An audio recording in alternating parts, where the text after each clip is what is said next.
నాడు నేడు రాష్ట్ర రాజకీయాల్లో కీలక మలుపు ఇప్పటం. వ్యతిరేక ఓటు చీలనివ్వబోను అని ఎక్కడి నుంచైతే పవన్ ప్రకటించారో అదే గ్రామానికి వెళ్లారు డిప్యూటీ సీఎం. ఆ గ్రామస్తుల్లో భరోసానిచ్చే ప్రయత్నం చేశారు. మంగళగిరి నియోజకవర్గంలోని ఇప్పటం వైసీపీ హయాంలో పవన్ సభ కోసం భూమినిచ్చిన గ్రామం ఇది.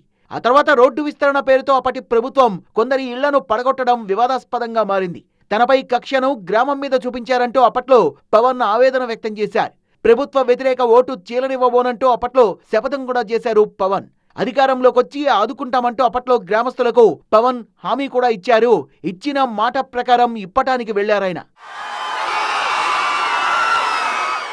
నాగేశ్వరమ్మ ఇంటికి వెళ్లి ఆప్యాయంగా పలకరించారు. యోగక్షేమాల్ని అడిగి తెలుసుకున్నారు. నాగేశ్వరమ్మకు 50,000 రూపాయల ఆర్థిక సహాయం అందించారు. మానసిక వికలాంగుడైన నాగేశ్వరమ్మ మనవడి వైద్య ఖర్చుల కోసం 1,00,000 రూపాయల ఆర్థిక సాయం అందించారు.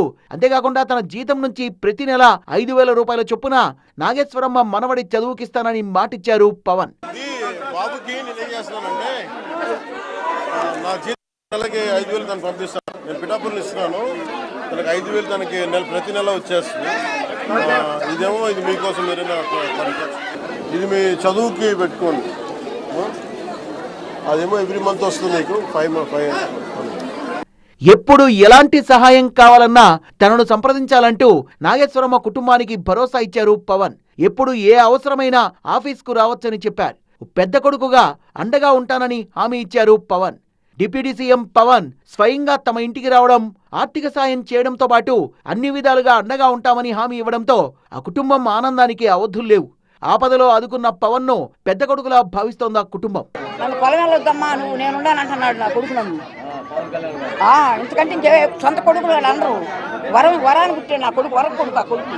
దేవుడికి స్థానం అది నా బిడ్డ బంగారు కొడుకు. మయ్య 10 సంవత్సరాలు మయ్య సీఎం అయిపోవాలి. 10 ఏళ్ళ వాళ్ళ వరసనే. డిప్యూటీ సీఎం పవన్ రాకతో గ్రామస్తులు పటాసులు పేల్చి సంబరాలు చేసుకున్నారు. తమకు పండగ ముందే వచ్చిందంటున్నారు.